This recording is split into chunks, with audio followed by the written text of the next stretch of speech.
First time in a long time, but back like I never left. Taking these things as it comes, you know me, I don't read ahead. Watch me burn down everything, BDE on the TV set. When I'm in control on the road, you can never really know what's up next.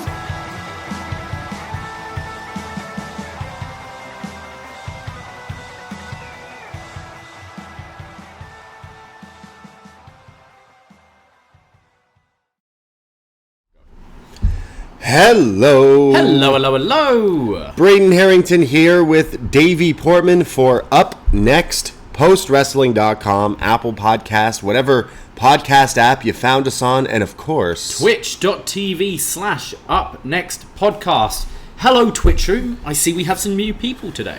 Yeah, shout out the Twitch room. We're doing this on a Wednesday morning. We had a long week of wrestling. We were a little wrestled out, to be honest, that we needed some R&R. Yeah, definitely. Like, we're both working our shoot jobs, and when you got a big pay-per-view like Double or Nothing as well, and juggling everything, and it being the beginning of a new month where we've got to put a lot of work into the schedule and stuff, we kind of needed our Tuesday nights to ourselves. We were just like, you know what we really need to do on a Tuesday night when everything's go for the past few days? We just need to watch NXT 2.0. Exactly. And we said, we can just watch it tomorrow morning and do this now. So I know probably the Wednesday morning commuters were mad. Like, hey, where are you guys? I needed you on my way to work. I'm sorry. Also, clearly, looking at the Twitch, other people are happy because we've got the Need for Thrills in the room saying they've been listening to us and they are in the Facebook group, but they never have a chance to watch us live because of the time difference in the UK. You see, so we're helping other people out. Yeah. It's been a lot of wrestling days. Our Double or Nothing review is out on this very free feed. You can go check that out. It's a long review because it was a long show, but it was a ton of fun to chat all about that. We will be back recording a BD Elite tonight later on when Dynamite ends. So look forward to that dropping on the podcast feed at some point. And then, of course, Shot in the Dark on this free feed where you get everything else covered by Mr. John Sino, the upNXT executive producer. But I feel like we've watched so much wrestling. We had a world champ patron, a friend of the show, Eric Marcotte. He does a lot of stuff for Post Wrestling. He joined us this weekend. We decided to buy him a bus from Sudbury, Ontario to Toronto. He came up, hung out with us, watched some wrestling. We got him, give him a little tour of the city. You got to see the big city. It was like, you know, those films where you see the like little country girl with dreams of being an actress, just and they show up at New York and they're looking at all the buildings. That was our Eric MMA Arcott. I still don't know how to say that properly. MM Arcott. I mean, for those crazy world champ patrons, you can listen to a Behind the BDE where we talked with Eric extensively about the history, about how I once visited his high school when he was a youngin', and ever since then he's been following all the ridiculous podcast stuff that I've been doing. So shout out Eric Marcotte. That was a ton of fun, but go check that out because a lot is revealed on that podcast. Too much is always revealed on that podcast. On that one, yeah. That's why it's a world champ tier. So we can't get in trouble when more people hear it. It's a first of the month. I would highly recommend people go check us out on our Patreon because for $5, it's June 1st right now, you get access to everything coming up this month, but you also get access to everything we've done in that back catalog. So all the retro NXT reviews, all the best matches ever, covering all sorts of different ones. We did a Steiner Brothers, Owen Hart, HBK, Razor Ramon. There's so many back. Shane McMahon. They're all back there from the past few months. And I mean, if you subscribe to our Patreon, it's like a swift motion where you can get like the RSS feed into your podcast app, and there's just literally hundreds of podcasts that me and Davey just put so much time and effort into. We would love for you guys to go hear it because we did a Double or Nothing was this weekend, so we did a fully loaded 2000 WWF review, which was a ton of fun, chatting all about that. I'm trying to think of all the other stuff we had last week. We did more retro NXT. Yeah, we did fully loaded. We did NXT from Australia in 2017. Joe and Nakamura in the cage. Seeing all the hometown talent being put over, just like I'm sure Mustafa Ali's going to win the US title in Chicago at Hell in a Cell, surely, right? Sure, yeah, of course. Yeah. WWE booking at its finest. But no, that was a fun show, talking with Chris Thunder from Down Under. Yeah. That was his Up Yours pick. And if you are a world champion and listening, do let us know your next Up Yours picks, because we After this month, I think we want to start hammering out a few of them. Getting a few of you guys done. But we will be going back to the year 2000 again in WWF this year, because we'll be joined by B Detroit mere weeks before we'll see him in Detroit to talk about WrestleMania 2000. That's his pick. Good pick. I mean, a fun time.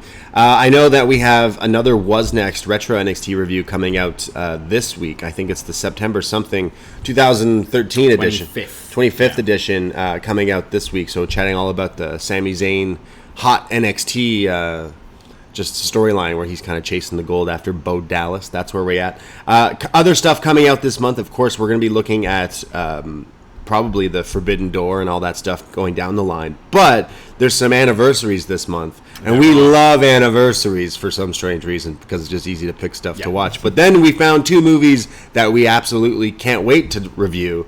On the 12th of June is the 40th anniversary of The Thing from 1982. So we're going to be chatting all about that. John Carpenter. Right? And I mean, it's who's in that movie? What's his name? Yeah. The GOAT. That guy. Wow, I can't believe we're got a nice beard. We're blanking on it. Wow. Kurt Russell. Yeah, of course. Kurt Russell, of course. Wow, what's wrong with us? But then on the 30th of June is the 25th anniversary of quite possibly the greatest movie ever made, Face Off. Oh, yeah. So, 25 years of Face Off, and we're going to be doing a review of that because we thought that would be fun. I literally have a Nick Cage Face Off pillow. You do? As in, you've got Nick Cage's face on your pillow, and then you can wipe it off, and it's all red sequins. And then when you wipe it the other way, it's Nicolas Cage again. It would be cool if it was one way John Travolta and the other way Nicolas Cage. It wouldn't look too much different, I don't think. They do look similar. I can't wait to talk all about that. Of course, then we're also going to be doing a wrap-up of Obi-Wan Kenobi, the series, the Disney Plus series. I know you've seen episode 3. I'm going to watch it a little bit later today, so please, Twitch room, no spoilers. But very excited about this. I've loved episode 1 and 2 so far. This has felt needed, this one, I think. And we'll, as we always do our Star Wars reviews, we'll be doing a wrap-up of the entire season later in the month. Yeah, Obi-Wan Kenobi DE. Sure. Chatting all about Obi-Wan Kenobi. I watched episode 3 and it was pretty fire just before recording this. So yeah, I can't wait until you watch it so we can talk about it. But we've also got a best match ever. We had to get this man on the show once more before he retires because Martin Bushby did announce his retirement from podcasting. It's going to happen over the summer.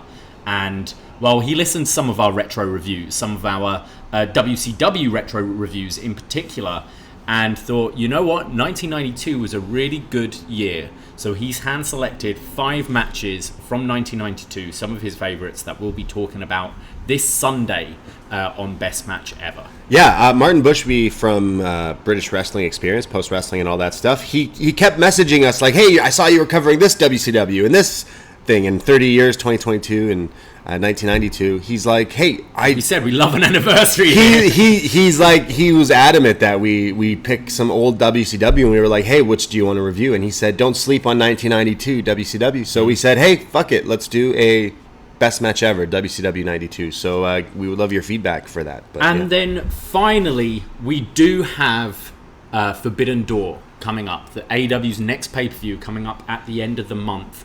We were trying to think of something that would kind of tie into that. So we're going to be doing a review from the 6th of ROH War of the Worlds. That was their shows where they'd get all the New Japan talent over and they'd have a crossover, kind of a mini Forbidden Door. And this one's up to you guys. We're going to hand select a few of these events and put it up to a vote on the Facebook group. So if you're not on the Facebook group, please join upNXT group and let us know which one you want to see. Because there was a bunch. I mean, Ring of Honor used to do... I was at so many. The Toronto ones, I think they called them Global Wars. But same thing. Yeah. But so any of those ones that come to mind, we would love your feedback, and we will be picking the one with the most votes and be reviewing that later this month in honor of Forbidden Door, because ROH did it first. They did. Right? There you go.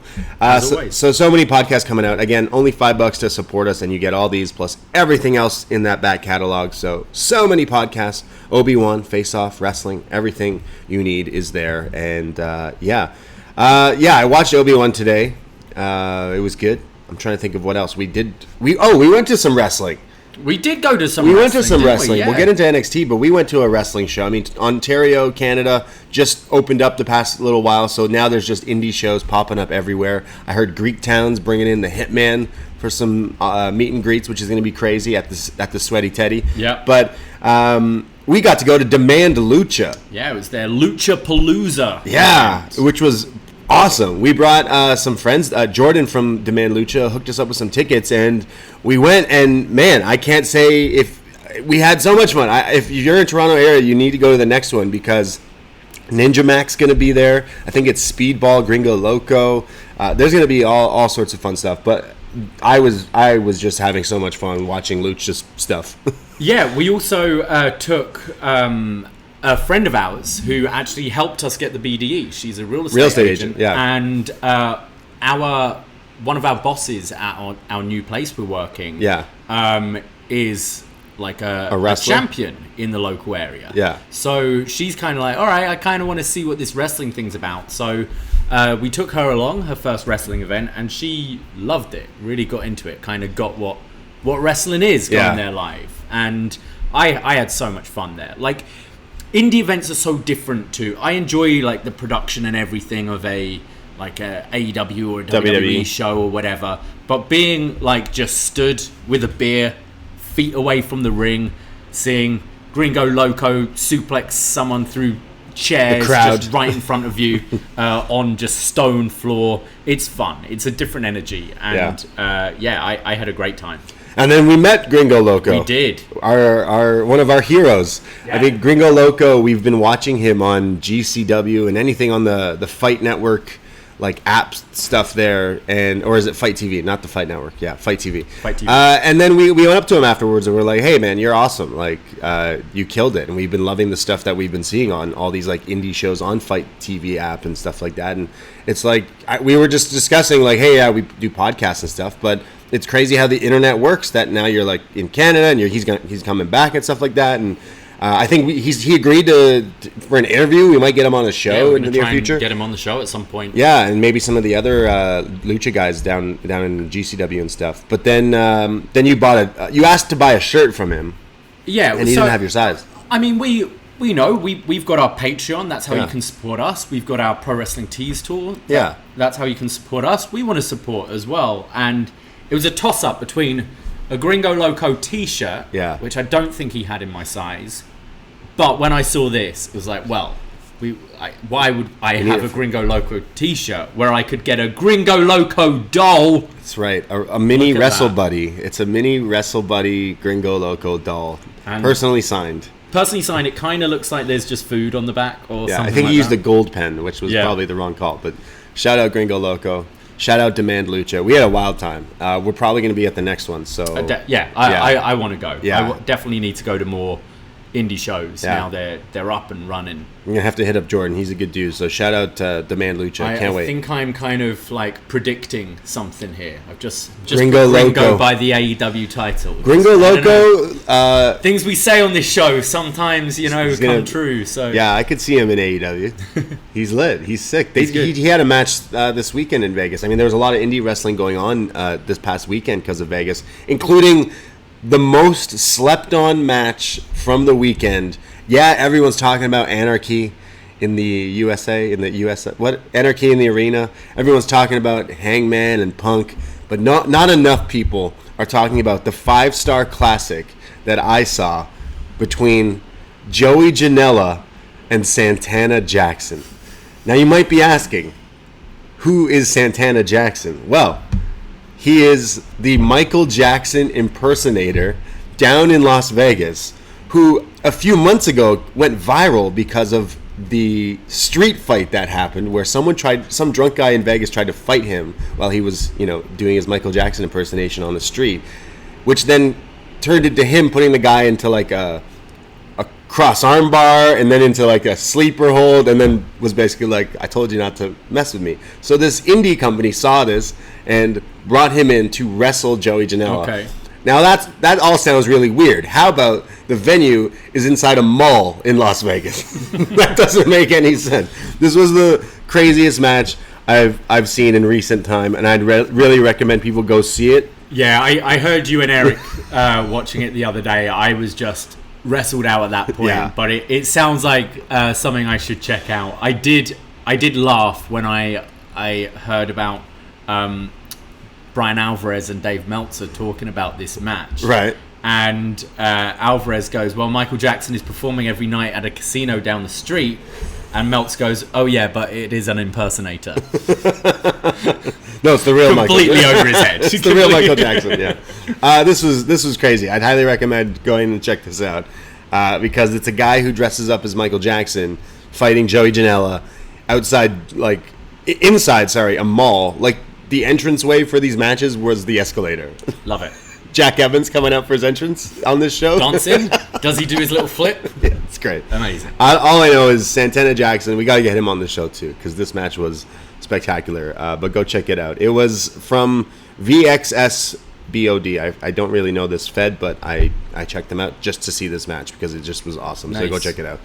It made me laugh. I can't even talk about it fully because I don't want to spoil stuff that happens in the match. However, being a Michael Jackson fan watching this match, I don't know if that made it better or worse, but good shit. Completely topped everything from Double or Nothing in my opinion, honest opinion. Anarchy Arena thing, amazing. Don't know if it was. So we need Michael Jackson in the next Anarchy in the Arena. We need Santana Jackson. We need Santana Jackson in the upNXT. What about the whole Jackson 5 in Blood and Guts? Yeah, Santana Jackson needs to show up in AEW as well because he was pretty good. But yeah, that's we saw some wrestling. We were pretty wrestled out, but we're here to talk about some NXT. We are indeed. That's what we're here to talk about. And just a quick shout out to Mr. Daddy Magic. Oh, Okada's having a baby. Oh, Okada's having a baby. Oh no, that's not good news. He's fighting Jay White in a month. Oh no. I mean, he's not the one birthing the child. But yeah. I saw Okada was having a great time at a baseball game while he was over here. Oh yeah. And him and Ishii went to a game. Which game? I think it was Washington. Okay. And he kept trying to catch the ball, but I don't think he ever got it. But I hope someone gave Okada the ball. Was it because he kept on trying like this? He'd open his arms wide. Yeah, I hope he had a good time. Yeah. In the States, and I hope he shows up on American TV, AEW soon. I mean, they got a pay-per-view at the end of the month that I hope he's wrestling on, and I hope he's wrestling Punk. I hope it is champion versus champion.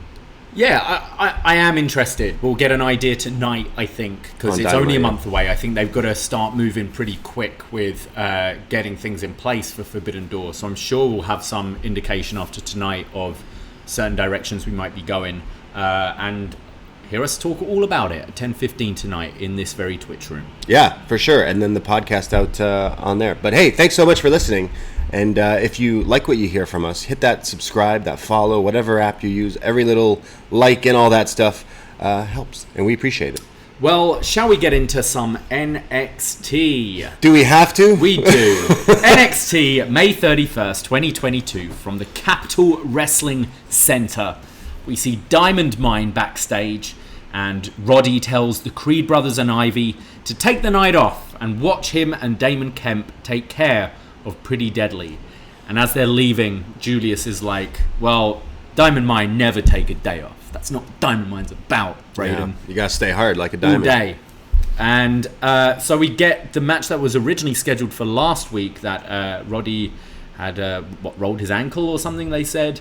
But it's now Roderick Strong and Damon Kemp versus Pretty Deadly.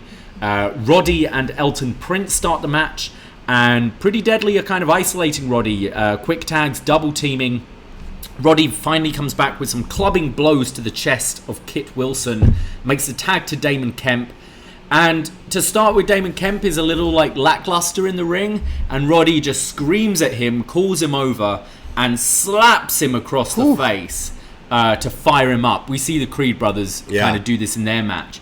And well, Kemp is all fired up now, delivers a exploder suplex, a great looking vertical suplex to Prince, and thought it looked really nice. Oh yeah, as soon as he woke up, he was like Kurt Angle, right? Yeah, he was hitting all sorts of crazy looking moves, and then right away I went, I double took, was like, okay, keep going, and he did.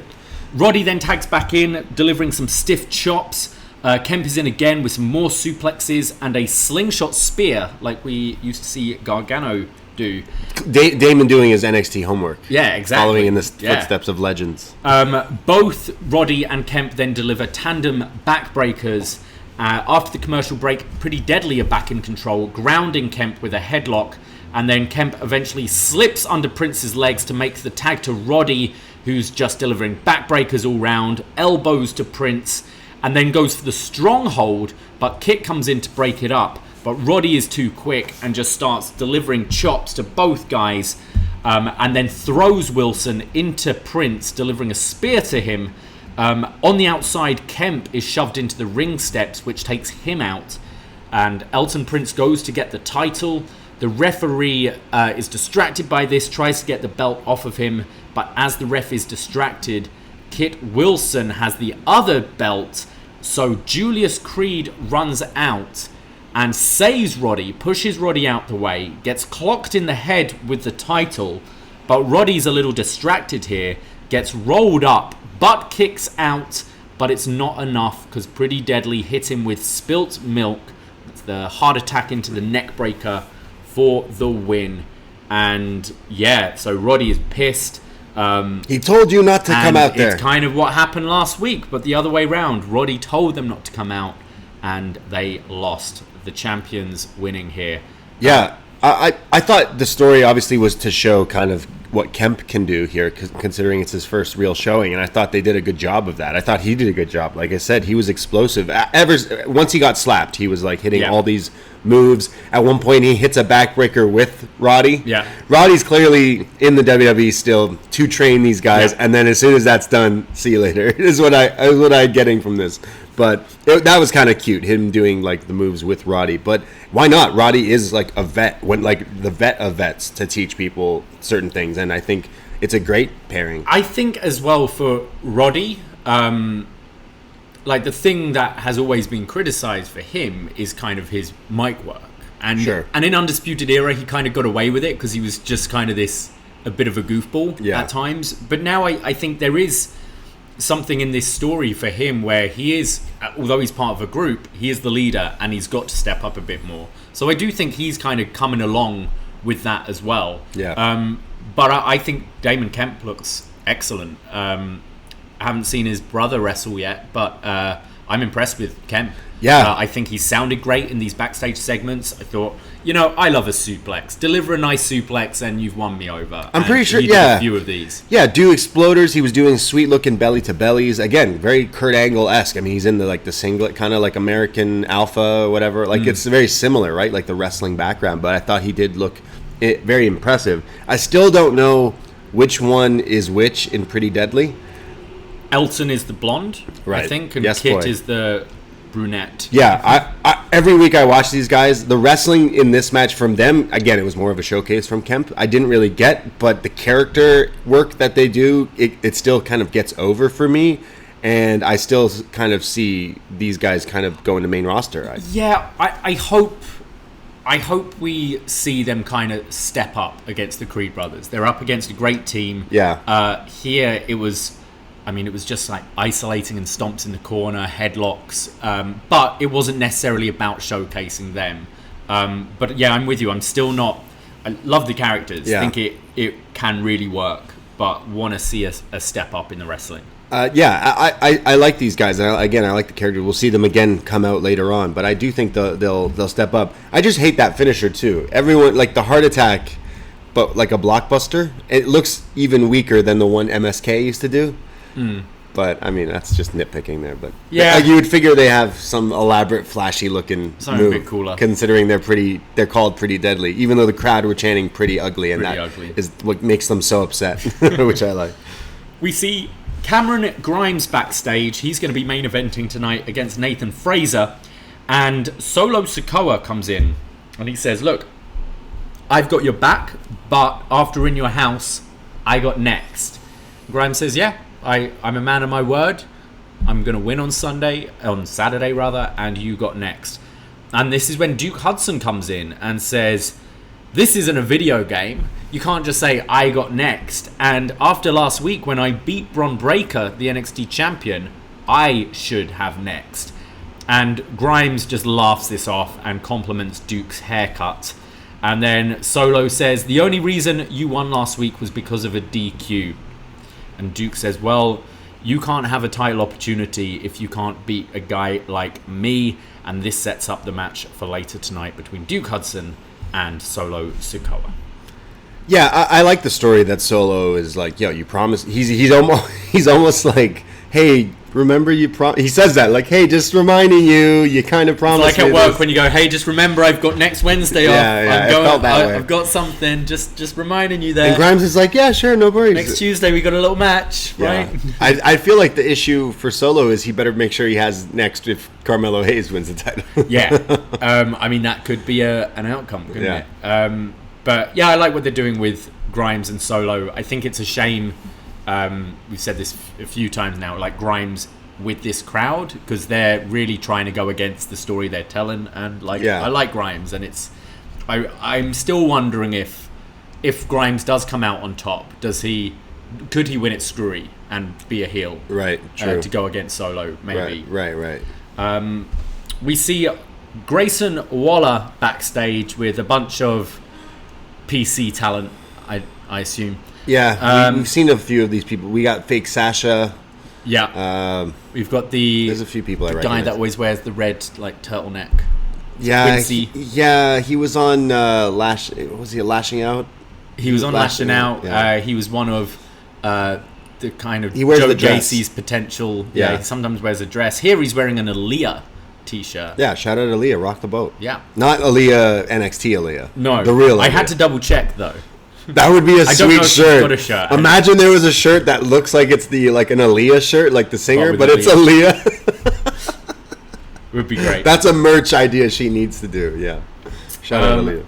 So this is just Waller kind of running everyone down. He says that Tiffany Stratton is going to wipe the floor of Roxanne Perez in the Women's Breakout Tournament final, and none of them here have the athletic ability or the looks of Tiffany Stratton. And then he calls Fallon Henley a bogan. Have you heard this word before? I have, yeah. I've heard this from my Aussie mates, which he explains means a stupid American hick. And then Josh Briggs shows up and says that he is going to give him a country ass whooping. I love setting up your two favorite guys in a match for later tonight. Briggs and Waller. I don't mind. Look, Briggs and Jensen are funny. They're not Waller definitely. I just don't care. However, Waller got a huge laugh out of me when he said the word bogan, but even more so right as because Briggs hears him say that and starts walking over to him. But right as he's interrupting him, he then goes to the guy. I'm blanking. Quincy. I'm blanking. You called him Quincy. I keep on calling him Quincy Jones, and I know that's not his name. No, that's a really famous person. But yeah, he's like, and you know what they say? Never trust a horse girl. Quincy Elliott. It is Quincy. Quincy Elliott. Yeah. He goes, never trust a horse girl, which we've discussed on this show, and a lot of people have messaged us and agreed. So shout out horse girls. Waller doesn't like horse girls. He said this last week. Do they have horse girls in Australia? I'm sure. You got horse girls everywhere. They're all in the darkness waiting. Yeah. So this sets up the match for later tonight, and now we go to the meeting of Tony D'Angelo and Santos Escobar, and this time it's in Santos territory. It's in his boat. It's on his yacht. Yeah. You think this is actually Santos's yacht? 100%, absolutely. On that NXT money contract. Yeah. It's not quite as good as Mark Henry's in AEW, but it's ridiculous. So we see Tony D'Angelo, Stacks, and Two Dimes. They arrive. I thought it was two Stacks. But we see them. Is it two? No. There's a nice little shot before the break of them just like walking on the pier, heading towards the boat. Reservoir Dogs. Yeah. So Tony D'Angelo says, "Look, you and I knew this was going to turn into a turf war, and you walk around in your $1,000 suits thinking you run the place, but I don't like you or respect you. And if you were thirsty in the desert, I wouldn't give you water." I think the phrase is, if you were thirsty in the desert, I wouldn't piss on you or something like that, isn't it? But he was like, I wouldn't give you water. Santos says, look, I know a snake when I see one, and you are a cobra, but we are in the jungle, and in the jungle, Santos is a python, and I will squeeze the life out of you. I have to pause right there. I had a big issue with this line. Why?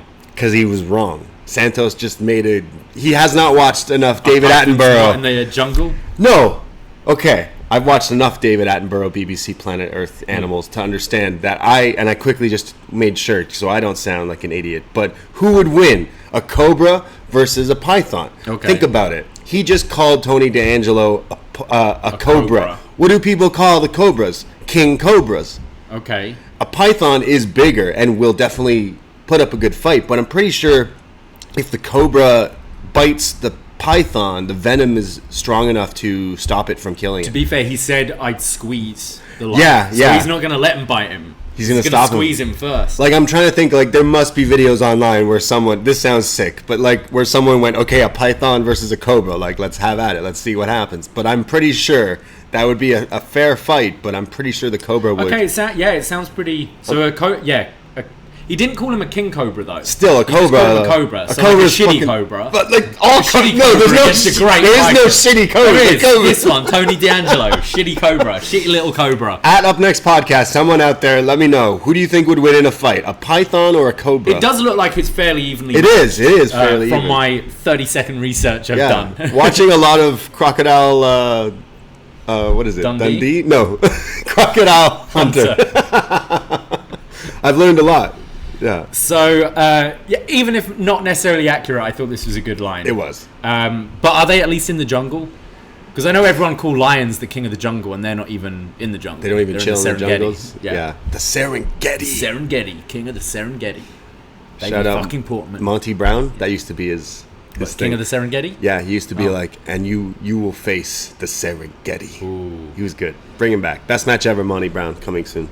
Joaquin Wilde then speaks up and is basically like, let's go, let's do this thing. Joaquin Wilde looked like he was on set of, he has like his fake Gucci shirt, or probably real, Gucci shirt, glasses on, and he's always like shaking his head. And either Stacks or Two Dimes, I haven't told the two apart yet. Yeah. Just say, shut up, Joaquin, fucking fight you. They then start talking about the terms and conditions of, and they want to up the stakes on this match. So Tony suggests a 6-man tag where the losers will work under the other's family. So we'll have to join the family as kind of like footmen. Yeah, so they join. There'll be a merger, like the AHFO. Yeah. There'll be a merger where they both now work all under one family. Yeah. So they'll either be the D'Angelo or the Santos family. And Tony says that when you're a Don, you make moves no one else can see. And Santos says, all I can see is 3 people who are going to work under Legado del Fantasma. D'Angelo says the family are going to gain a few more foot soldiers, and they shake hands.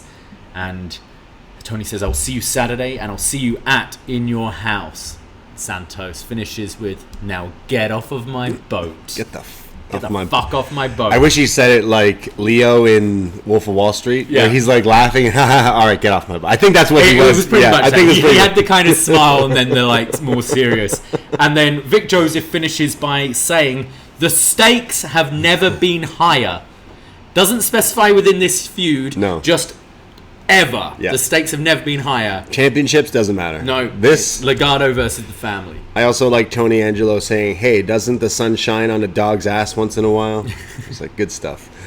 This is ridiculous. I tune into wrestling for wrestling, but instead I'm getting mafia meetings on a yacht, and I'm like, I'm not mad about it, but there's something not good. I do think Santos especially, I think, is great in this character. Yeah. I believe him with everything he says. Tony treads the line. He can be very cartoonish, and then he has some good lines, and I'm like, all right.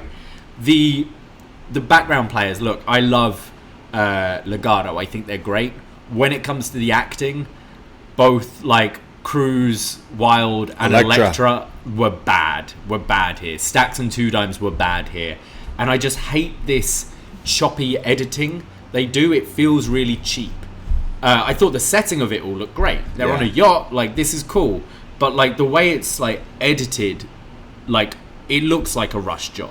Yeah, why spend all this money getting the yacht for this shot, renting the yacht out for this shot, when you could do that and also pay a good editor to put this together? And I felt this way with a lot of Borash's stuff. We don't know if this is. I don't know if it's Borash, but it feels like Borash, and I like the kind of content of some of it, but just the way it's the choppiness of it all. It's someone says something and then it cuts to like Elektra's reaction. Like it's just It feels like a little tacky, but you know, it's one of the things.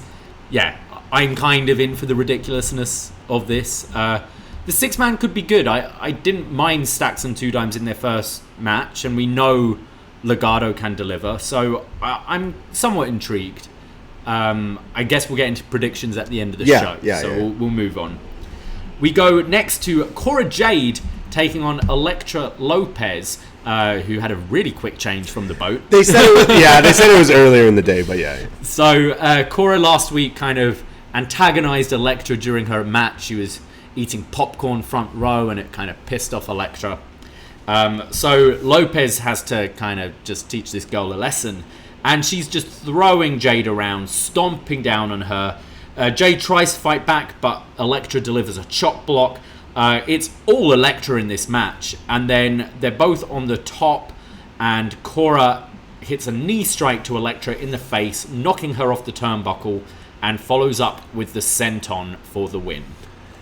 I didn't really like this match. There was a lot of moves that were not connecting from both of them. I don't know if something was off here, but like there was a Rana that was not a Rana by any means. I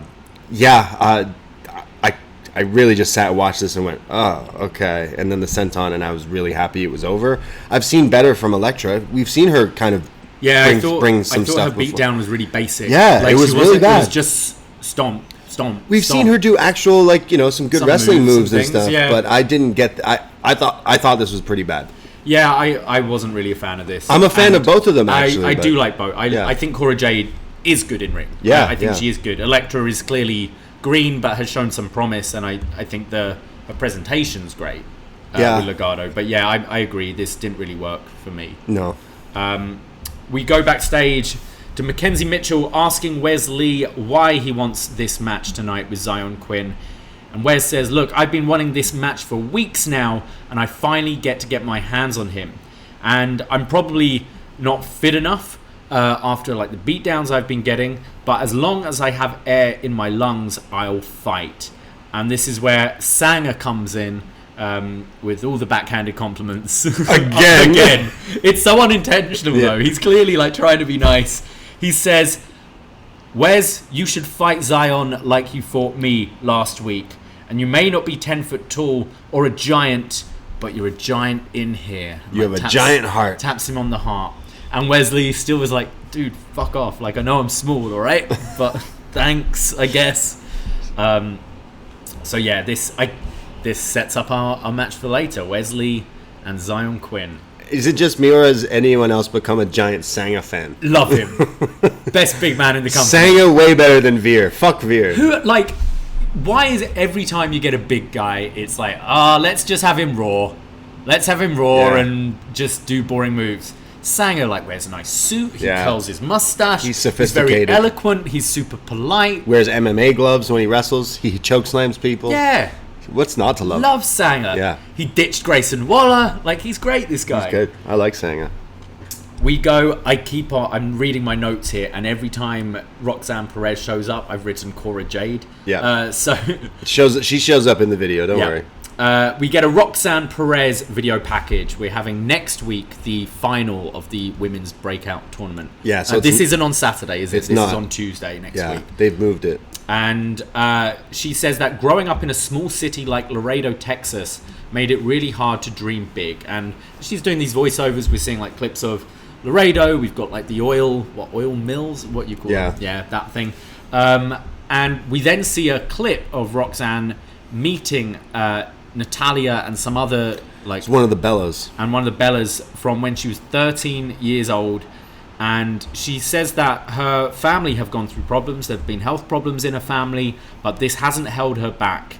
And while her friends were watching Pretty Little Liars and Stranger Things, she just wanted to be like Paige, Nikki Bella, and Michelle McCool.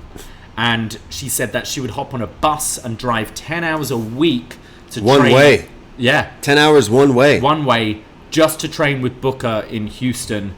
And what she respected about Booker was that he didn't care that she was the youngest in the class. He didn't treat her any differently, and that made her work harder and become stronger.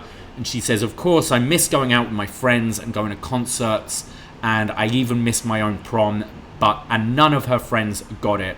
But the one person that did get it was Cora Jade, and she's like a big sister to her. And Stratton may be twice her size and stronger, but next week she is going to fight like her life depends on it until the contract is in her hands. Yeah, the story, the character they're doing with this is pretty much the same character stuff they did with Cora when she first came in a few months ago. Like, oh, look, here's clips of her meeting wrestlers, being big fan, and now she's here. I think that's a thing we're going to see a lot of forward in NXT with all these other people coming in at such young ages. But hey, it's a pretty cool story. Why not tell this story? Like, you could have explained this probably on her debut, but now it feels like a big match for her next week. So it's a good time. Yeah, I think it was the right time. I like this. I think she's not flashy yet with the way she talks, and she doesn't necessarily have to be because she's so young, but she does sound like honest and real, and I like her like driving 10 hours to train with Booker T is pretty cool. Being on a bus. And I know what you mean because it is so soon after Cora Jade, and the similarities are obviously there.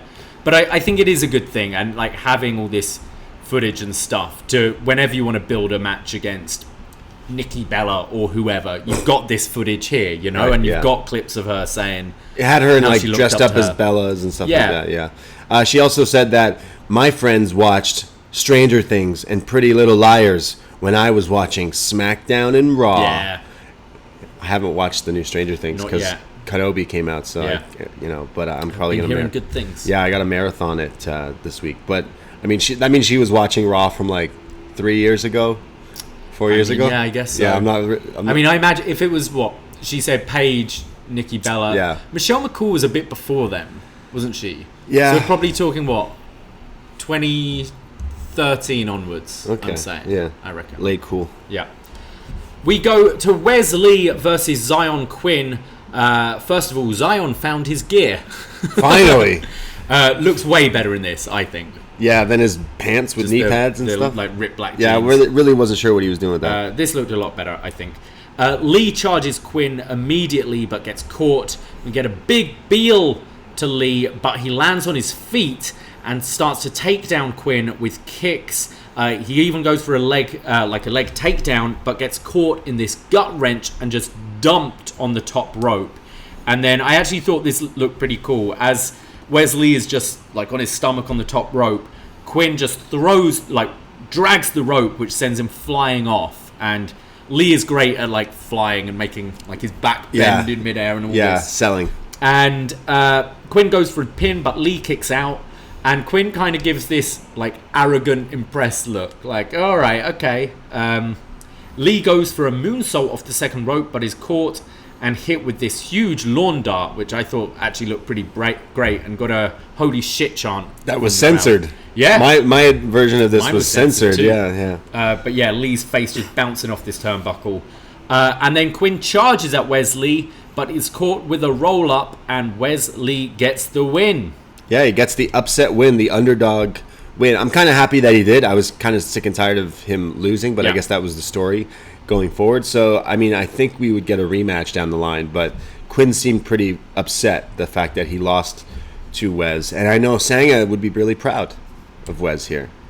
Yeah, Zion Quinn is someone I want to get better because I think he does have a good look, and I think some things he's hit, like sometimes when he's hit that flying elbow or this lawn dart, I thought looked really good. But then the rest, he's still like clearly very new to this, and there's a lot of like dull stuff as well. Yeah, I didn't really care for this match either. Really, I thought it was about one or two moves, and that was it.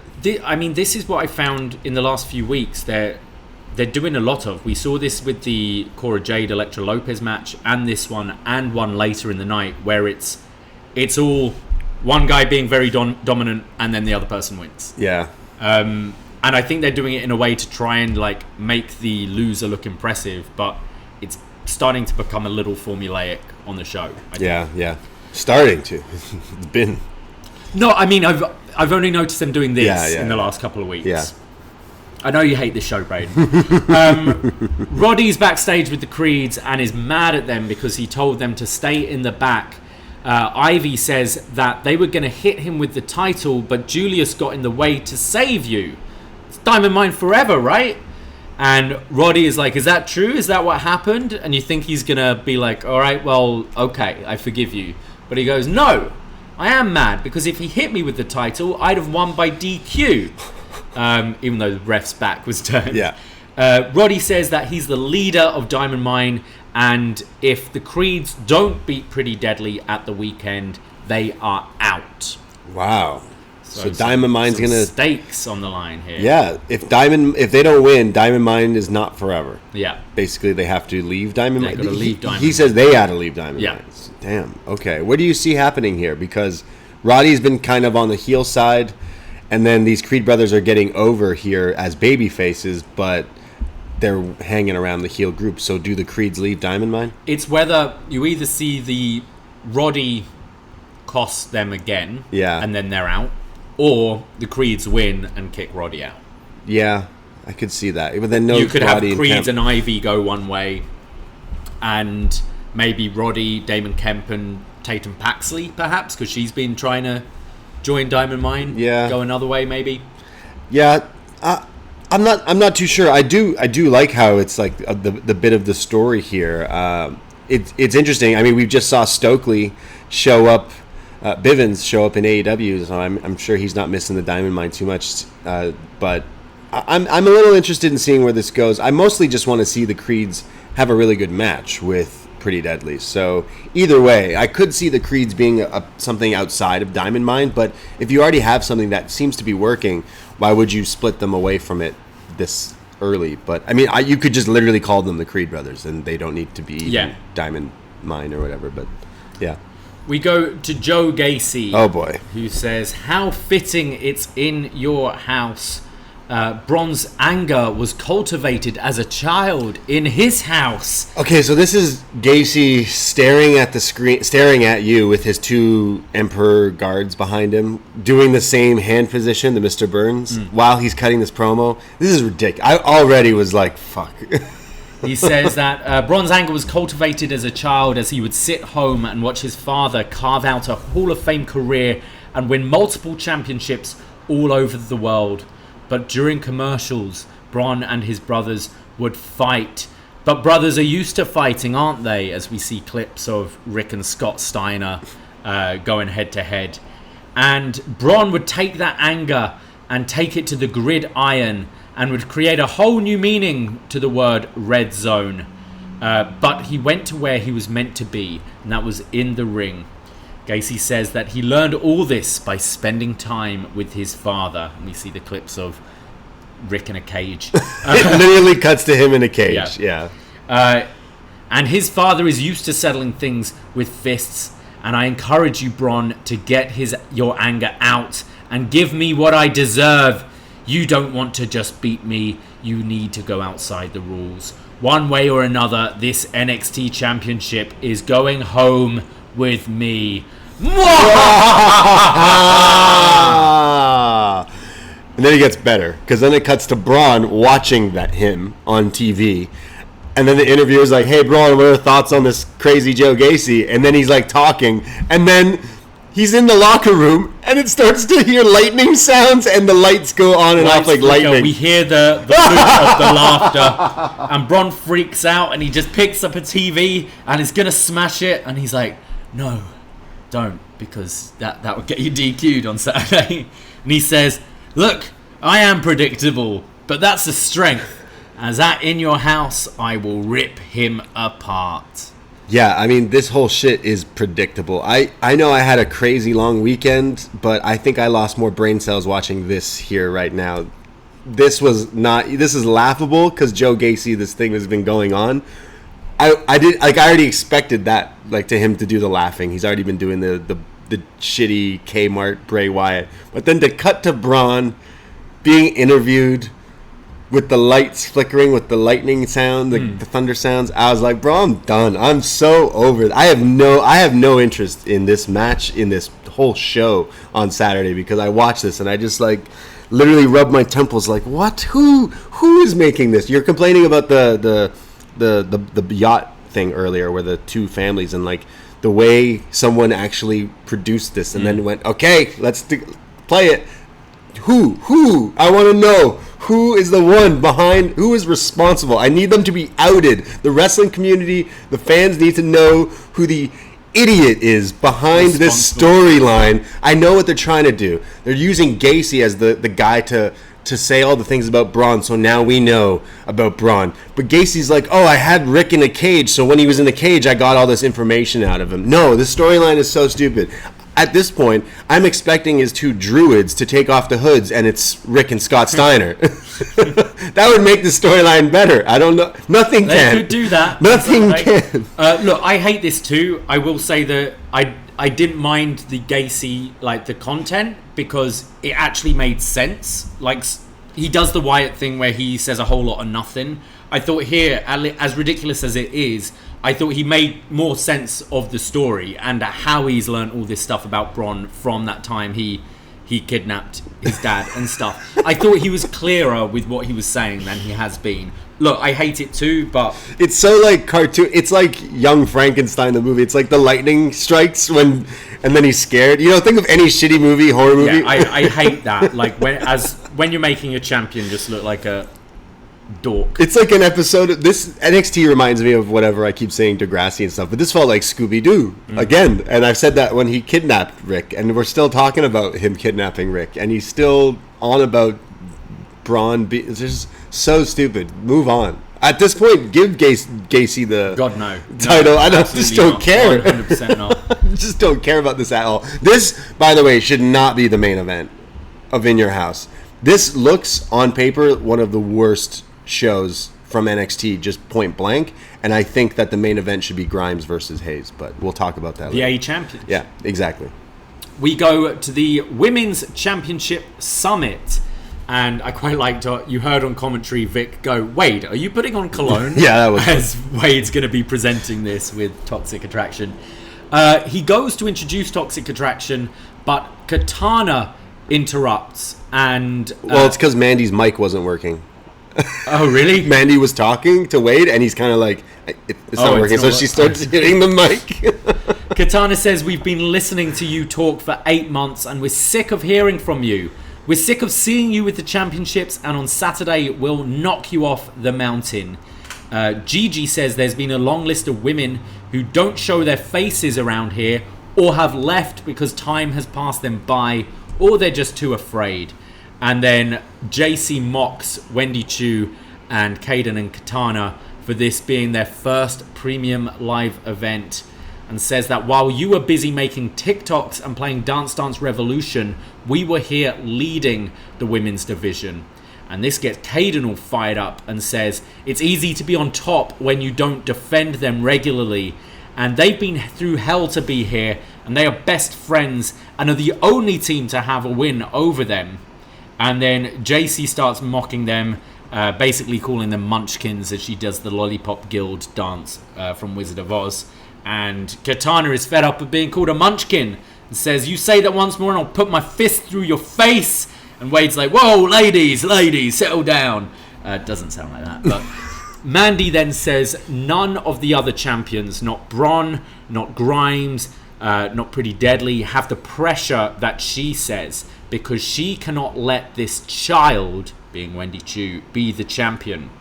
And now the crowd are getting restless and they're chanting, sign the contract. Oh, because you forget to mention every few lines, it cuts to Wendy saying, sign the contract. Yeah. And then, like, they'll keep talking and then she keeps saying it, so the crowd start doing it with her.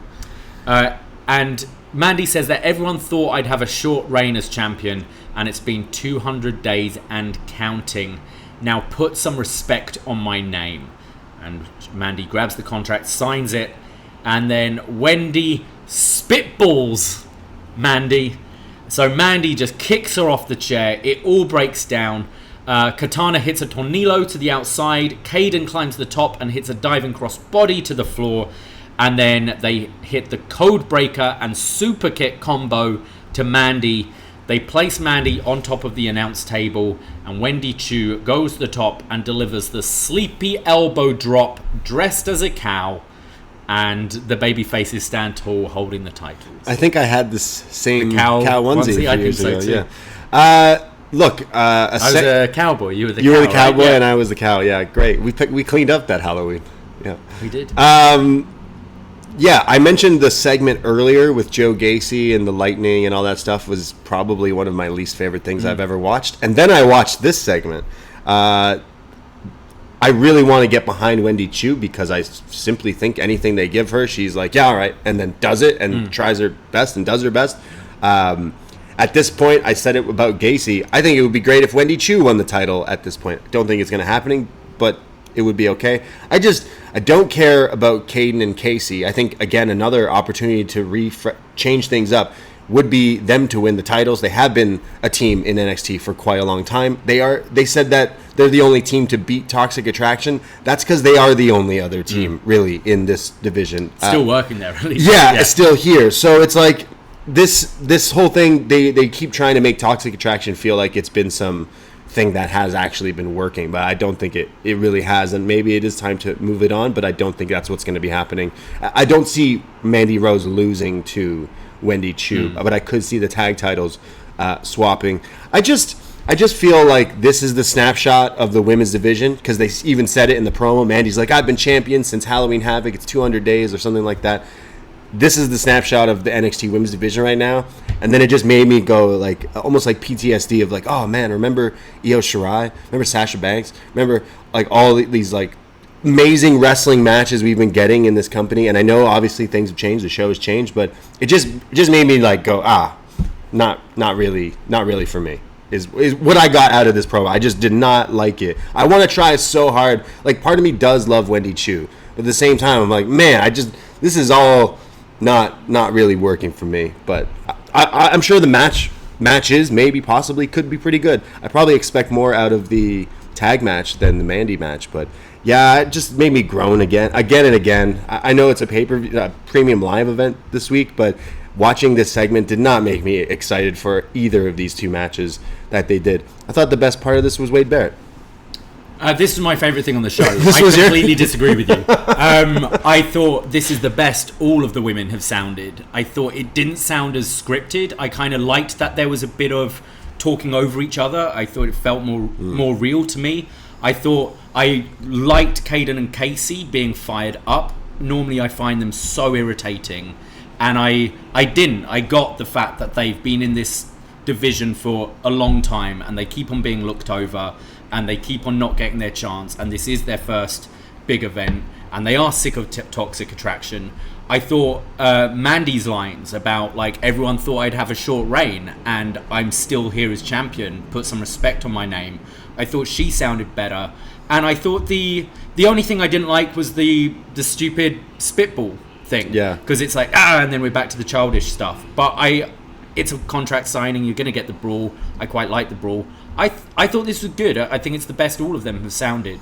I will agree that I thought Kaden Carter sounded like she was nailing the part of the promo, kind of making sense. But yeah, I just thought it was all kind of, it felt very developmental here watching this one. But I just want the wrestling to hit on Saturday. I want the wrestling to hit, and I don't believe that it will at this point in NXT. But yeah. I disagree. I didn't think this seemed developmental. I think this, I thought promos wise, I thought they were all pretty good here. We see Ivy Nile, who's doing press ups, and Kiana James, the numbers don't lie girl in her glasses, comes and asks if all she does is work out. And Ivy says that when I'm not competing, I'm training, and says that Kiana says, well, after Saturday, you're going to need new members as the Creeds are going to be out. And she asks if she'll still talk to them. And her numbers say there's less than 12% chance of the Creeds winning. And Ivy grabs her, shoves her up against the locker, and asks, yeah, well, what are the chances of me kicking your ass? She goes, same as your boys have on Saturday. So less than 12%. Yeah. Damn. All right. I love that this ridiculous gimmick is this girl is a businesswoman and wears glasses and power suits and talks like, well, they have this % chance. It's so stupid, and I loved it. I laughed so hard when she said that, because she's been saying that in those promos for the breakout. Well, we're going to have her with Breaker, right, at some point. You've got to do the numbers don't lie the numbers. Thing with Braun. Oh, God. I could see her going with Chase U. She could be a math professor. Yeah, something like that, For Thea Hale, exactly. Yeah, we'll get there. We go to Solo Sikoa versus Duke Hudson. Lots of cheers for Solo. He's very over with this crowd. Solo knocks Duke down in the corner and goes for his running hip attack, but Duke bails to the outside. Duke then hits his slingshot German suplex and then delivers some other quite nice looking over the head suplexes. Solo fights back with punches, a Samoan drop, a super kick, and hits the running hip attack in the corner, and then follows up with the Uso splash to pick up the win over Duke. Yeah, pretty generic match, kind of like how you mentioned the matches earlier. Yeah. It's Duke getting some stomps in, some punches. Oh, and Solo fires back, super kick, hip attack, splash. It was like literally paint by numbers, but it was clearly just to remind us that Solo is waiting in the wings here for that championship. But poor Duke, just loses. Yeah, Duke is just the guy who loses to everyone now. Yeah. I think these two could have had a better match. As you say, it's the same format of the other ones, and I think Duke can be all right in the ring. Yeah, he hits like a German early in the match. His suplexes look nice. It was pretty boring. We go to a video package for Tiffany Stratton. So this is now her side of the coin. This is her side for the breakout tournament match next week. I loved this. And this is all just her talking to the camera. She says, "Last week I righted the biggest travesty in wrestling history. How could you not have had me in the women's breakout tournament? And everyone feels sorry for Nikita, but good leg or bad leg, who cares? I'm in the rightful place in the final. I work harder than anyone, and Roxanne's story is more boring than a cardboard box. She rode the bus for 10 hours. Has she not heard of a plane? She missed the prom? Yeah, probably because she didn't have a date. I will be the next NXT Women's Champion." I laughed so hard at, she rides a bus? Who rides a bus? Airplanes were invented like 100 years ago. Someone should tell her. There's a like Margaret Thatcher quote where it's like basically no adult should be riding a bus. You're not succeeding, and like she. So I got that from this. Why does she not ride a plane? Just fly everywhere. Because she's like this rich, entitled daddy's rich girl character. Yeah. But I like this. It was cut with sort of clips of her from like bodybuilding and gymnastics and stuff like that. I think she's got this character down. I thought the lines were quite funny. Dude, I thought both of these worked tonight for me, and showing how opposite they are. I think this could actually be a pretty good match. I'm looking forward to this one. I think this should have been on the I'd have put premium this on live event on the show. I guess that maybe they don't trust that they're two new characters. I really don't know why they did decide not to do that, but it will be next week on NXT. I think I've said it a past little while, but her making me laugh with the bus line and the airplane line just made me laugh. But then the clips of her doing just incredible looking things in her past with the like flips and all sorts of gymnastic stuff. I've said it before, but I think Tiffany Stratton has everything they need in the WWE. The look she has, this character already down pat. She's so mean and evil and funny, it works. And she can do a twisting corkscrew. She will be on the main roster and just do everything up there. I think I see it happening because Tiffany Stratton makes it happen. Put that on a shirt for sure. But yeah, this made me laugh, and it did the good job of her making fun of the bust, Booker T. Like, I don't need this. Look, you're doing all that when I'm ready. I'm gonna beat you. I actually think Tiffany Stratton should win now. Okay, but I think it will be Perez because Mandy will lose to. It's all about the winner gets a title shot, is what they both said. I think, I feel Perez will win and challenge Mandy and take it from her. Yeah, and then you can set up a Cora. And Cora turns on her like, it should have been me. Yeah, I mean, she's my big sister. Come on, we know what happens. Yeah, exactly. We go to Thea Hale, who sat almost like a press conference. Except it's in a closet. She's got the microphone and 3 hats of 3 different universities. And we see a little video of her graduating. They say she graduated with a perfect 4.0. I don't know what that means. Sounds great. And she's going to make... she's smart, I guess. Yeah, I guess. I'm not, so I don't know what that means. We don't do grades like that back home. She's going to make her decision where she's going. And she's like, and I'm going to go. And she picks up the first hat, puts it on. Notre Dame. And goes, no, this doesn't feel right. And she throws it away and throws all the other hats away. And she goes, I'm going to be attending Chase U. And we cut to like a locker room with Chase U where they're all celebrating, cheering, and they're all chanting the. It's like the draft, right? It was pretty much, it cuts to their live reaction, and then when it's like, and I'll be choosing Chase U, and they all lose it, but Andre Chase looks at Bodie and goes, holy shit! This is ridiculous, but it did get a laugh from me. Chase U's reaction, I thought was pretty funny. Literally, the best thing Andre Chase does every week when we praise him, it's when he says holy shit. Yeah. Censored or not. Just swears for no reason. It's working. I don't understand this, but hey, they're having a whole gimmick now of a whole university. We got Bodie, we got Thea Hale, right? That's who she is. And then, I see they're going to need an accounting or a business professor with Kiana James. There's going to be everything. Just take over NXT.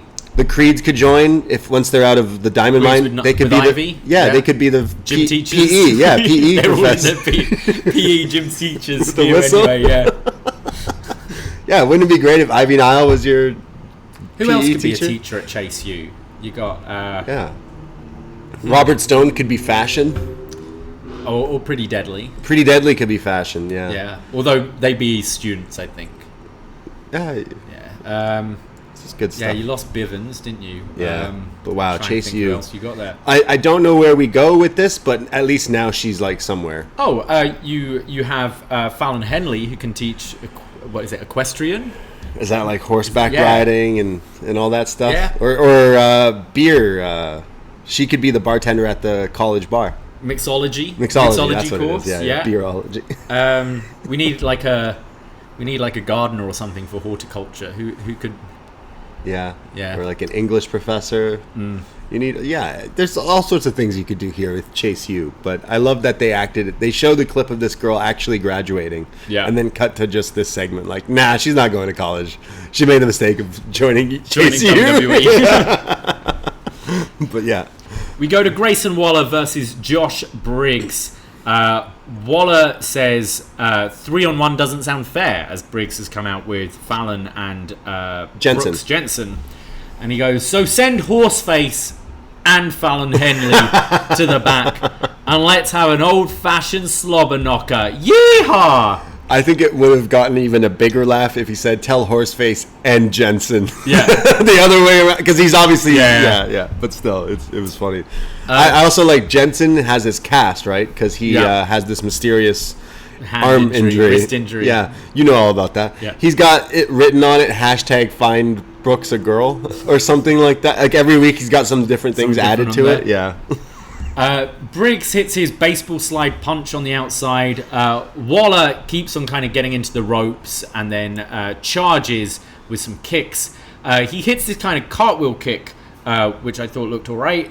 And then Waller with the knees to the face, he starts taunting Briggs by riding him like a cowboy. He rides Briggs like a mechanical bull. Yeah.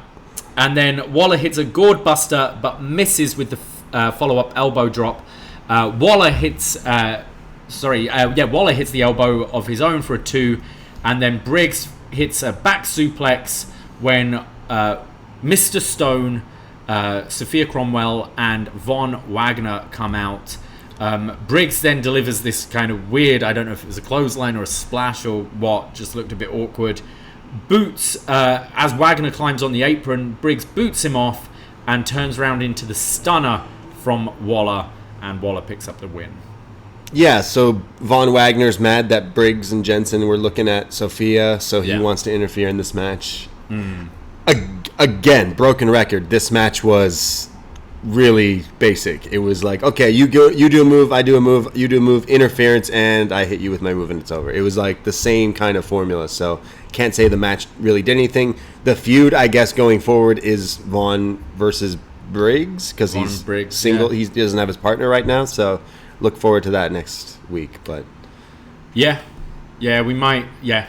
I didn't like this. Yeah, I don't like Waller, but I will say he made me laugh in both talking segments he did. Whether anytime he mentions the word horse, I'm laughing. So yeah. Yeah, this did nothing for me. It was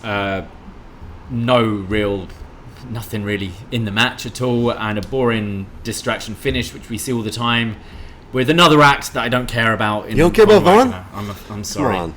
Come on. Come Tuesday. After the match, Wagner attacks Briggs and smashes the elbow against the ring post, and then goes to hit it with the steel chair when Jensen stops him from using the chair against the arm, and Cromwell pulls Wagner away. She's like, no, not now.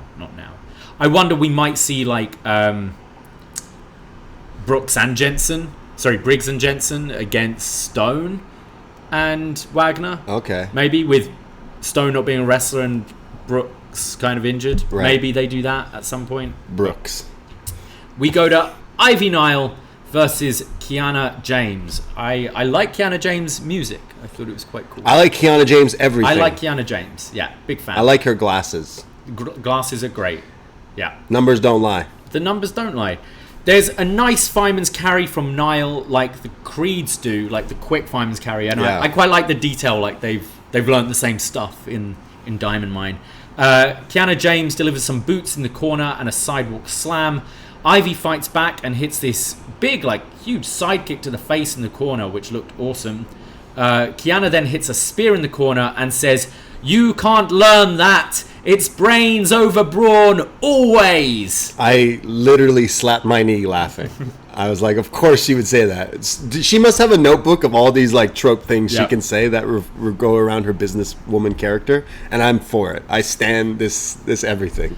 Ivy goes for like the dragon sleeper, the neck crank, but Kiana counters it into a pin attempt. We then get a big forearm from Nile, and she then just continues to rain down these forearms on the mat, and then more kicks from Ivy, followed by a big suplex for the 1-2-3. Ivy Nile wins. At least we got to see Kiana kind of get some things in, and I actually think she looks pretty good. At least what we saw a little bit of her in that breakout tournament. But now that she's already kind of slid in now as the character's continuing, even though that tournament's past her. But yeah, I thought it was good to see Ivy get the win, simply just to kind of continue the Diamond Mine stuff, which we'll get into. This crowd really like Ivy. Yeah, I kind of like both of them. I would say this impressed me more than a lot of the other matches we've already talked about. Yeah, this is my favorite match on the show up to this point. Yeah. I thought both looked really good. There were some nice little counters. Like Ivy countered, I think Kiana was going for a German and countered it into the neck crank, which was countered. I thought they looked good together, actually. I see both potentially doing quite well. Yeah, that neck crank dragon sleeper is like nobody uses that move enough, I don't think. And I also like that Ivy's winning in different ways as well. Yeah, I think it's cool. This like side slam thing she used, like the Diamond Mine. Yeah. After the match, Pretty Deadly come out to congratulate Ivy. They're wearing Diamond Mine shirts. Oh yes, they like cut up like their gear. Yeah. And they say it's a shame the Creeds can't share in your jubilation this weekend, when not only are they not victorious, but they get kicked out of Diamond Mine. And what are you going to do when Diamond Mine closes? Everyone's worried about what Ivy Nile's going to do if the Creeds lose. And then the Creeds come up and they throw Pretty Deadly into the ring and beat the fuck out of them. They attack. They throw Pretty Deadly into the ring only to clothesline them back out of the ring and then say, "Come on." Which I was like, huh, why didn't you just... Okay. But you brought him in to throw him out. Yeah. But it's okay. Also, funny thing is, I can't tell which Pretty Deadly guy, which Yes Boy is which Yes Boy, but he said, "See you Monday." I was like, I think the show's on Saturday. Okay. I kept on thinking people were saying this Sunday. Yeah. I'm like, it is Saturday, isn't it? He did say Monday, and I was like, wait, what? See you on Raw? Oh, shit, you're getting that main roster. The main roster push is coming fast for Pretty Deadly, but yeah. Then we go to our main event of the evening. It's Cameron Grimes taking on Nathan Fraser. They're kind of billing Nathan Fraser as like a younger Carmelo Hayes. Like last week, Grimes called him, we've already got a better We got a better version of you.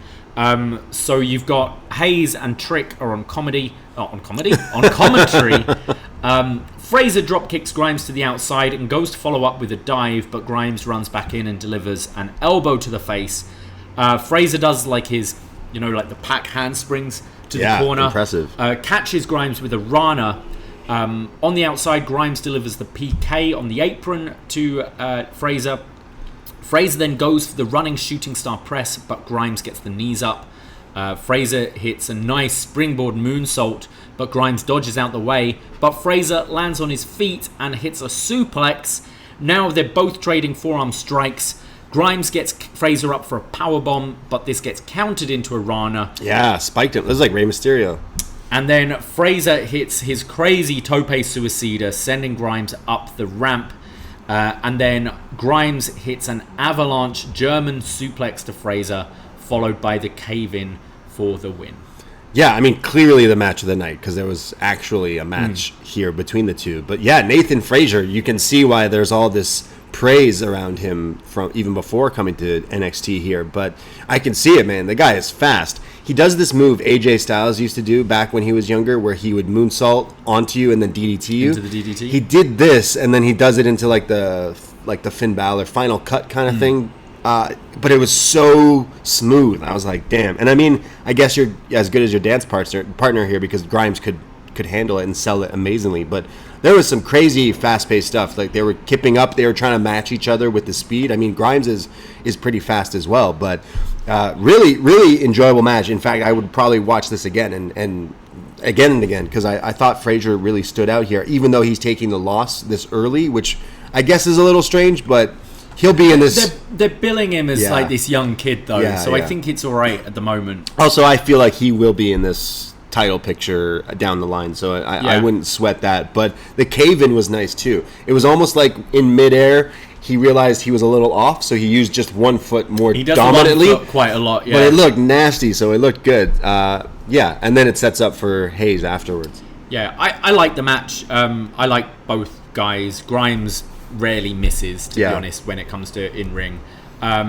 Didn't kind of reach that next level for me. It could have if you gave it more time, but it was fine. None of the wrestling really hit for me this week, to be honest. Nothing was like, oh, hey, go out of your way to watch. Yeah, like, this was probably this was good. This was good, but I feel we've had other kind of matches in recent weeks where I've kind of enjoyed a bit more. 100%. After the match, Trick Williams charges Grimes but is sent to the outside, and then Mello attacks, but Grimes gets the better of him, goes to the cave-in, but Trick pulls Mello out to safety. I agree. I think this should be the main event. It's been the best build-up match. I think it would be cool to not headline with the NXT title. If it was up to me, I would put Grimes and Hayes as the main event on Saturday. Just this show was supposed to set up and promote all these matches on Saturday, and I think that was the only match they did a good job of promoting. And it's not just because I'm not interested in any of the other matches. You know what? No, I take that back. I'm wrong, because the Creeds and Pretty Deadly, I think they're doing an okay job of that, especially with Pretty Deadly coming out again, wearing the shirts. There's a lot. Fire Frank is in the Twitch chat and says maybe Pretty Deadly joined the Diamond Mine. Maybe it's a whole double thing, but I don't know if they really fit that thing. Are they going to wear diamonds on their gear that are like their tops or whatever? But I don't know if that really fits. But I would say, like, I kind of was negative on a lot of the stuff on this show, but there were some stuff. I did like that main event. And I did like the stuff with Pretty Deadly and Kiana James.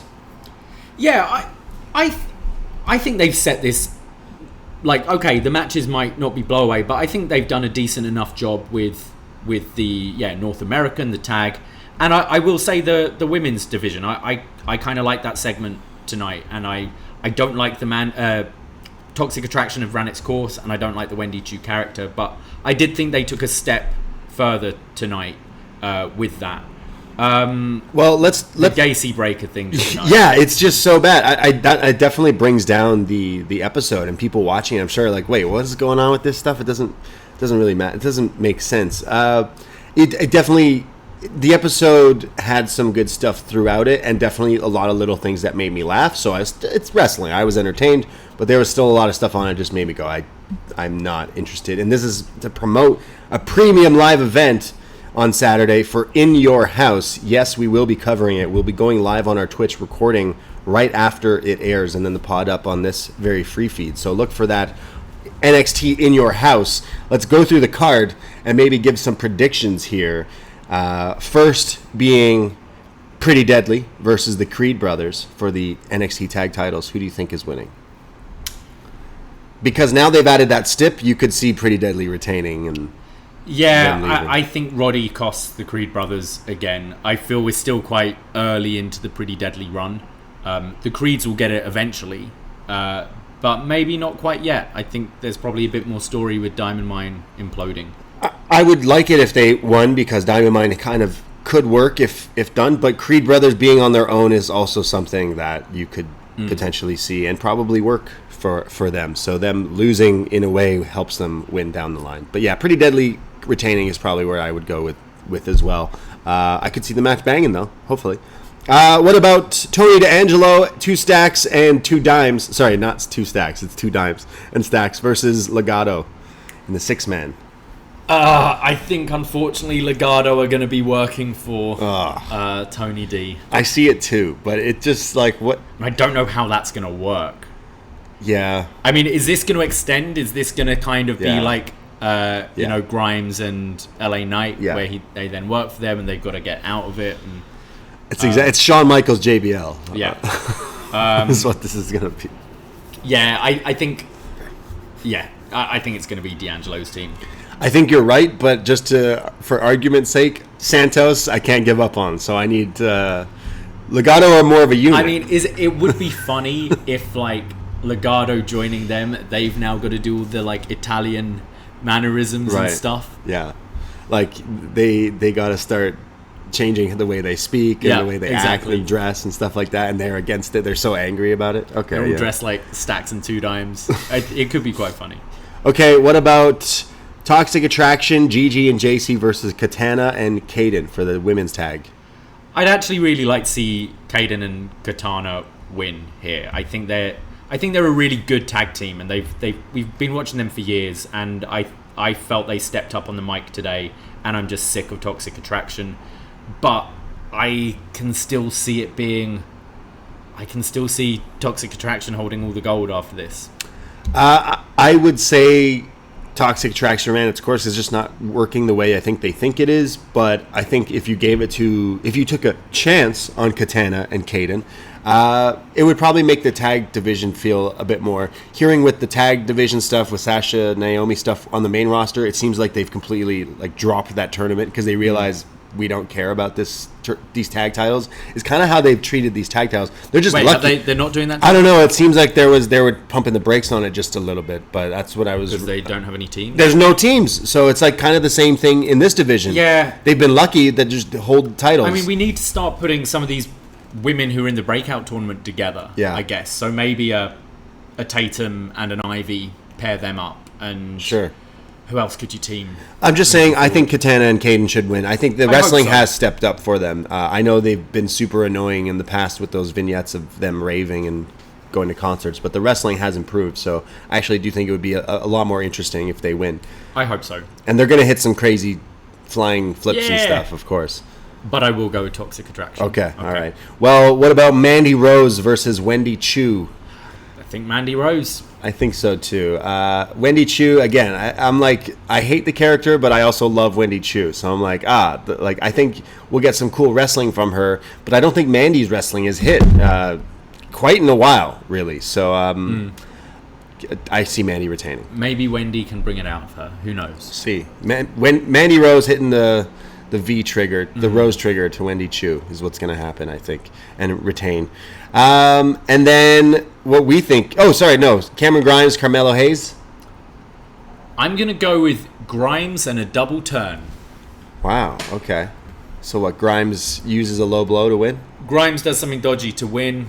Because I think this crowd like Trick and Mello. I know they're heels, but they're really popular. Everyone seems to like them.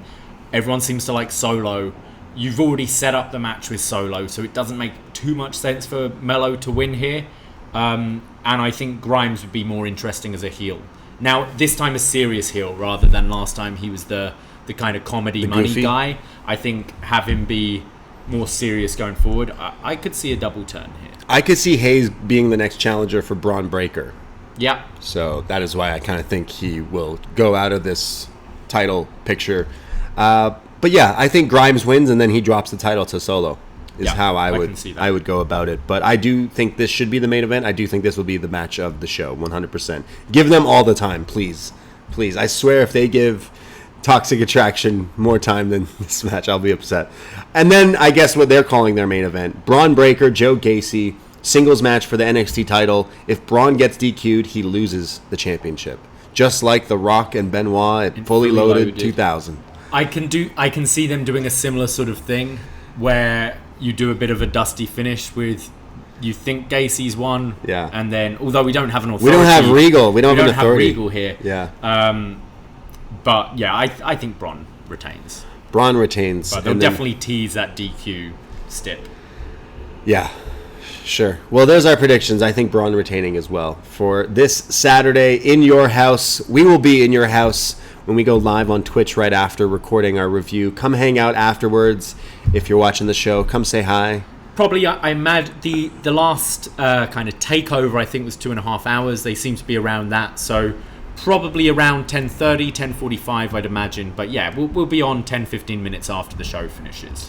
Yeah, so follow the socials, of course, for all that at UpNXT Podcast on Twitter and the Facebook page and the Facebook group. Go join that for all the updates because we will be chatting all about In Your House this Saturday. And check out all the other stuff that we have going on. Of course, if you like us talking about NXT, we have retro NXT reviews with Was Next, where we're in 2013. We mentioned we just did a Up Yours pick where we were in 2017 chatting about NXT Melbourne. We do so many other things. Our Fully Loaded 2000 review is out. We have all the best matches ever. All the movie reviews coming out. It's the first of the month. Why not give us a shot for only $5 and you get hundreds of podcasts, millions at your fingertips and at your disposal there, and we would love for you to go check them out. And that's it, that's all. We'll be back with BD Elite chatting about Dynamite. Can't wait to see what they do to set up some New Japan cross promotion, maybe, possibly. Hikuleo's on the show. Can't wait. I'm so excited. So that's it, guys. Thank you. We'll be back with so many podcasts, way too many podcasts, but we love you guys. We do? Yeah, we do. I myself, Braden Harrington. You can find me on Twitter. I'm on Instagram as well, at @TheBrayD. And you can find me at Davey Portman. I'm sorry, John Pollock, we didn't get the beans on the side at Sneaky D's the other day. He was mad. I listened to their show and he wasn't happy. Yeah, but I still love them. Well, maybe you should grow up and just eat what you're given. Eat beans. Eat joking. Beans. Thank you, guys. That's it. That's all. Take care. Goodbye. Be safe. And we'll see you in your house. Ahoy!